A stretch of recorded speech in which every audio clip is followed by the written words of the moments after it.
नमस्कार, स्वागत है आपका और मैं हूं आपके साथ लता। बड़ी खबर आपको बता रहे हैं, जहां बौखलाए राकेश टिकैत ने एक और शर्मनाक बयान देते हुए साफ तौर पर कहा कि चाहे कुछ भी हो जाए हम खेत की ओर वापस नहीं जाएंगे, चाहे फसलें जलानी पड़ जाए। तो देखिए किस तरीके से लगातार एक के बाद एक लगातार जिस तरीके के शर्मनाक बयान राकेश टिकैत देते हुए नजर आ रहे हैं, इससे साफ तौर पर जाहिर होता है कि सिर्फ और सिर्फ किस तरीके से राकेश टिकैत किसानों को बरगलाने में लगे हुए हैं। क्योंकि जिस तरीके से लगातार मोदी सरकार पहले दिन से साफ तौर पर कहती हुई आई है कि अगर किसान अपनी बातों को स्पष्ट कर बता पाएंगे तो हम जल्द इस मुद्दे को सुलझा पाएंगे, लेकिन जिस तरीके से लगातार राकेश टिकैत सिर्फ और सिर्फ अपनी राजनीति को चमकाने के लिए तमाम तरह की बयानबाजी बाहर सड़कों पर देते हुए तो नजर आते हैं, लेकिन जब मोदी सरकार से कई दौर की बैठकें हो रही हैं, लेकिन उन बैठकों में क्यों राकेश टिकैत अपनी बातों का जिक्र वहां पर नहीं करते, स्पष्ट तौर पर बात नहीं करते, ये वाकई देखने वाली बात है। लेकिन इसी बीच आपको बताते चले कि राकेश टिकैत ने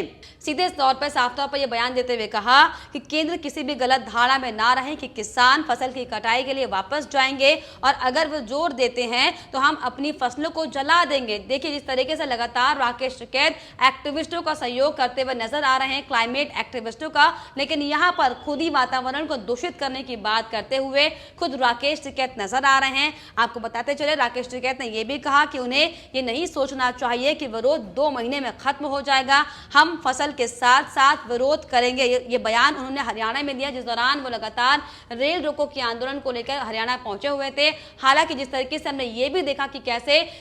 चक्का जाम के बाद रेल रोको आंदोलन भी किस तरीके से सुपर फ्लॉप हुआ, सिर्फ किसी ही राज्यों में पंजाब हरियाणा की तरफ ही ये रेल रोको आंदोलन की तस्वीरें सामने आई, लेकिन अलग अलग जगह पर जो तस्वीरें सामने आई, मैं देखा महाराष्ट्र में किस तरीके से जो राकेश टिकैत के जो किसान नेता है वो कैसे ट्रेन की पटरी पर खड़े हो गए थे रेल को रोकने के लिए, लेकिन जब रेल तेजी से आई तो कैसे वो भाग कर किनारे पर खड़े हो गए। तो सिर्फ और सिर्फ जिस तरीके से सब लोग ये कह रहे हैं कि सिर्फ ड्रामा करने की ओर ये इशारा कर रहा है, क्योंकि बार बार राकेश टिकैत जो जिस तरीके की बातें बयानबाजी कर रहे हैं, ये वाकई ये बयान करती है कि ये सिर्फ और सिर्फ अपनी चुनावी बिसात बिछाने की कोशिश में लगे हुए हैं और सिर्फ किसानों का इस्तेमाल यहाँ पर किया जा रहा है। क्योंकि जिस तरीके से तरह तरह की बयानबाजी राकेश टिकैत करते हुए नजर आ रहे हैं, इससे साफ दिख रहा है कि वो सिर्फ और सिर्फ मोदी सरकार को चेतावनी देते हुए ये बताने की कोशिश कर रहे हैं कि शायद वो अब आने वाले समय में विपक्ष का चेहरा हो सकते हैं। क्योंकि जिस तरीके से लगातार विपक्ष के नुमाइंदे वो बने हुए हैं,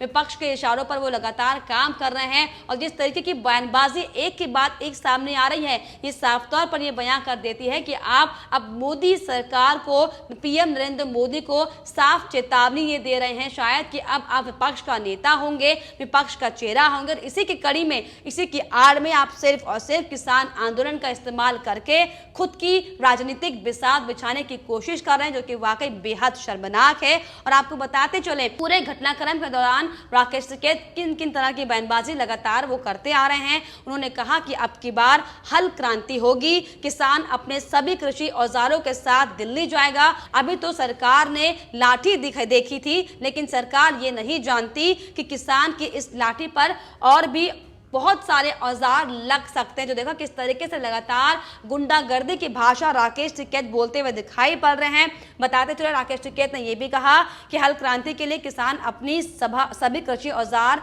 तेल पानी लगाकर तैयार बैठे हुए हैं और लाठी पर कुछ और भी लगवा कर रखें। हम कुछ कहना नहीं चाहते, लेकिन फिर भी हमारी बात को गलत मतलब निकाला जा रहा है। एक के बाद एक गलत तरीके की बयानबाजी राकेश टिकैत हर बार करते हुए खुद दिखाई पड़ रहे हैं और ऐसी बयानबाजी कि उनको अपने ही शब्दों को वापस भी लेना पड़ रहा है। लेकिन बावजूद इसके लगातार राकेश टिकैत मोदी सरकार पर निशाना साध रहे हैं, बीजेपी की पार्टी पर निशाना साध रहे हैं, क्योंकि उन्हें अब खुद की राजनीतिक बिसात बिछानी है, जिस पर पूरी तरीके से चोटी का जोर लगाकर राकेश टिकैत इस उम्मीद में बैठे हुए हैं कि शायद जो आगामी चुनाव उत्तर प्रदेश में होने वाले हैं वहां पर कुछ सुगबुगाहट उनके नाम की हो पाए, वो कुछ जगह उत्तर प्रदेश में बना पाए। और यही वो सारे कारण है कि जिस तरीके से लगातार वो एक के बाद एक तमाम तरह की बयानबाजी कर रहे हैं। साथ ही साथ आपको बताते चले कि उन्होंने अपने किसान भाइयों को, जो कि तथाकथित किसान कहे जाते हैं, उनको ये अल्टीमेटम भी दिया है कि आप लोग अपने ट्रैक्टर में तेल डलवा कर रखें,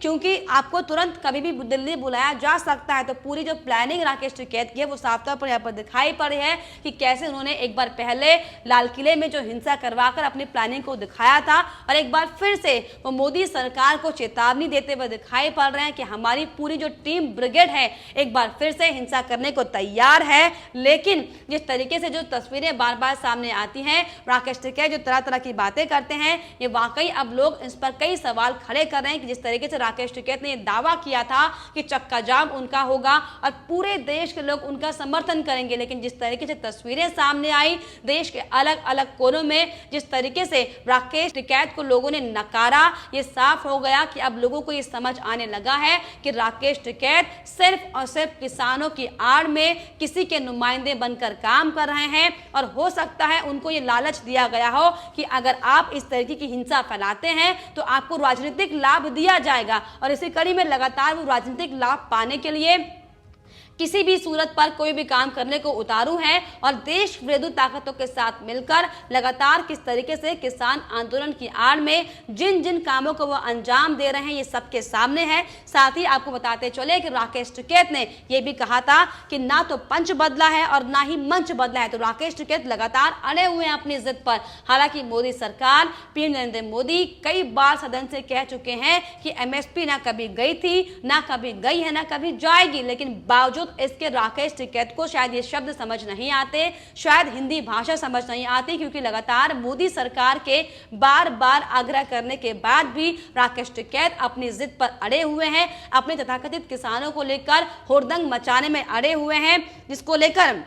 अब लोग भी तरह तरह की बातें करते नजर आ रहे हैं। और यही नहीं, राकेश टिकैत ने साफ तौर पर जिस तरीके से हमने देखा था कि किस तरीके से अब राकेश टिकैत अपनी तमाम महापंचायतों में लोगों को बरगलाने का जो काम कर रहे हैं, और इसी दौरान राकेश टिकैत ने यह भी कहा था कि अब वो गुजरात जाने वाले हैं, अब वो पश्चिम बंगाल जाएंगे। तो देखिए, मतलब उनका जो मंसूबा है, जो उनकी मंशा है, वो इस तरीके से साफ दिखाई पड़ती है कि अगर आप दिल्ली में बैठे किसानों का नेतृत्व कर रहे हैं किसान आंदोलन के नाम पर, तो आप गुजरात क्यों जाएंगे, तो आप पश्चिम बंगाल क्यों जाएंगे? जिन राज्यों में चुनाव होने वाले हैं उन राज्यों को आप इतना तवज्जो क्यों देते दिखाई पड़ रहे हैं? क्या आपके दिमाग में सिर्फ और सिर्फ राजनीतिक फितूर है? क्योंकि जिस तरीके से लगातार जो किसान आंदोलन अब एक दूसरी दिशा में जाता हुआ नजर आ रहा है, इससे साफ तौर पर यह जाहिर हो गया है कि अब लोगों का समर्थन तो आपको नहीं मिल रहा और आपके जो असली चेहरा है वो भी अब सबके सामने आ चुका है। लेकिन फिर भी बावजूद इसके सिर्फ और सिर्फ राजनीतिक हथकंडों को अपनाते हुए आप तरह तरह की बयानबाजी कर रहे हैं। आप ये कह रहे हैं कि 4 लाख नहीं, अब 40 लाख ट्रैक्टर की रैली निकाली जाएगी, और आखिर ये दमखम आप किसको दिखाना चाह रहे हैं? आप इस तरीके का प्रदर्शन कर क्या ये सोचते हैं कि आपकी बात सीधे तौर पर हो पाएगी? बिल्कुल भी नहीं। अगर वाकई अपनी बातों को आप रखना चाहते हैं तो आप एक सलीके से बातचीत करके मोदी सरकार के साथ अपने मुद्दों को निपटाने की कोशिश करेंगे, लेकिन आप सिर्फ और सिर्फ किसी विशेष समुदाय के लिए क्योंकि काम कर रहे हैं। जिस तरीके से हमने देखा था कि ग्रेटा थनबर्ग आपकी सहयोगी हैं, जिस तरीके से आप लगातार जो